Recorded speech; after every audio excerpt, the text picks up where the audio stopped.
Hi, Kabayan. Wherever you are, whether in Atlanta or America, here's another important question for you. Why is investing in stocks better than opening a cafe? To answer that question, here's my honest thoughts that I've had last night that you might want to consider. Please listen until the end, especially if you're currently employed. Here we go. You're currently employed and sitting there, sipping your overpriced latte, wondering how you can join the ranks of the entrepreneurial elite. You think, maybe I should open a cafe. How hard could it be? I love coffee. I love people. And I really love the smell of freshly baked croissant. Well, hold your horses, my friend. Before you drain your savings, empty your kitchen cupboard, and max out your credit card on artisanal decor, let's have a little chat about why investing in stocks is probably a lot smarter and less stressful than becoming the owner of your own little coffee empire. Reason number one, the barista with attitude. Let's face it. Anyone who has worked in food service knows that some baristas are walking, talking mood swings, holding your happiness hostage in exchange for a double shot of espresso and extra foam. You'll spend your days trying to decipher the difference between a macchiato and baracco while managing your employees' creative expressions of individuality. In the stock market, no one cares if you can tell the difference between stocks and put options. You're sipping a cup of your coffee and silently waiting for news.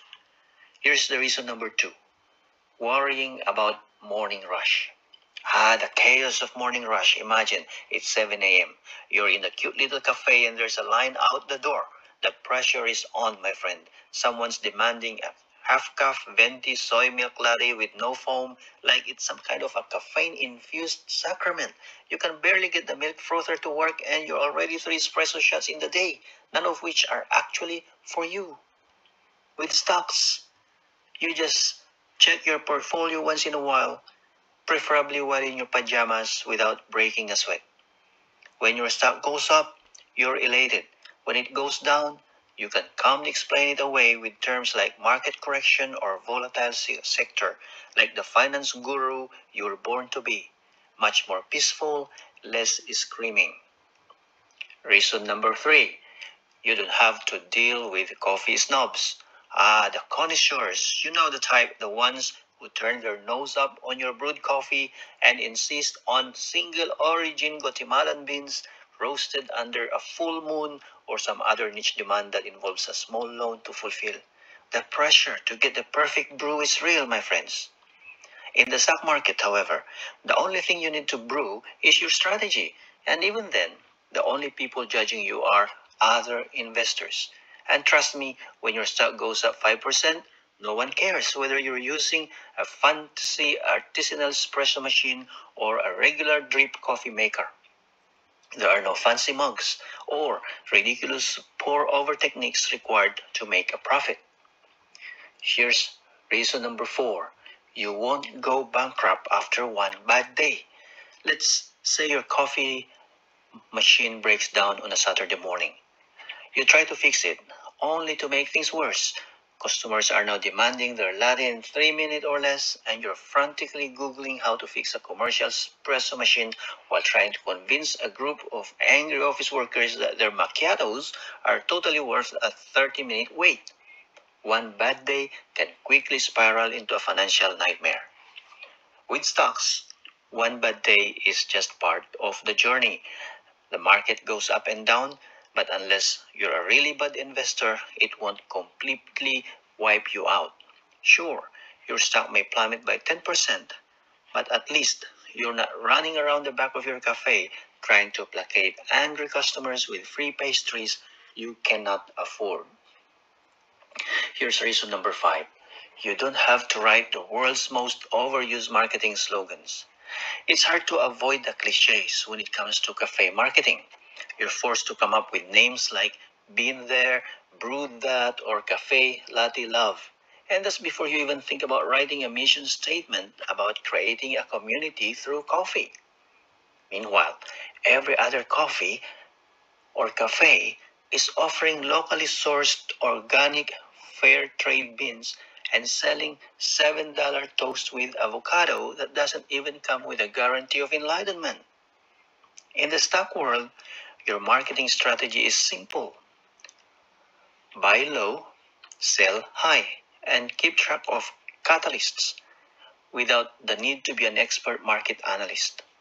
No one's coming in for a community building investment seminar unless you're talking about the economics of high frequency trading, which honestly is a whole other kind of brew.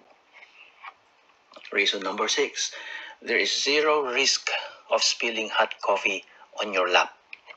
Now let's talk about the worst case scenario in both worlds.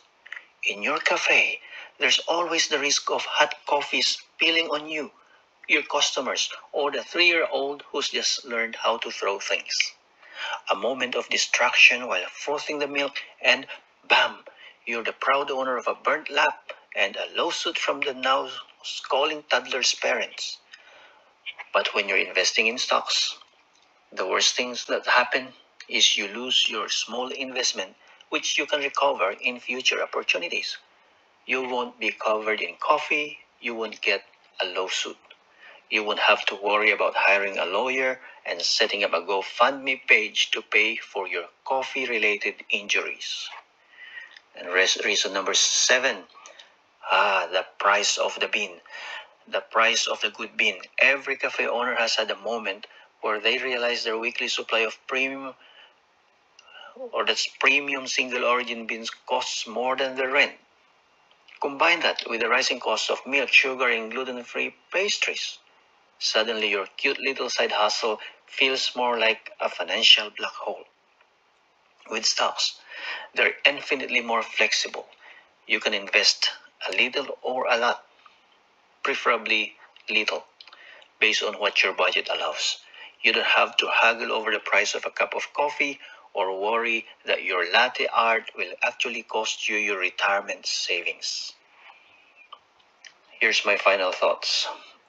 Opening a cafe sounds dreamy until you're buried under an avalanche of overhead costs, cranky customers, and the endless cycle of cleaning, restocking, and recalibrating espresso machines that seem to malfunction at the worst possible moment. At least when you're investing in stocks, your biggest headache is dealing with the confusing jargon and the occasional market crash. So, unless you're prepared to be the proud owner of a poorly executed double shot latte in a hole-in-the-wall cafe with questionable decor and even more questionable service, maybe it's time to take a step back and consider the stock market instead. You'll save your sanity, your savings, and most importantly, your mornings. This video does not provide financial advice. It contains opinions and observations for educational discussion and entertainment purposes. Thanks for watching.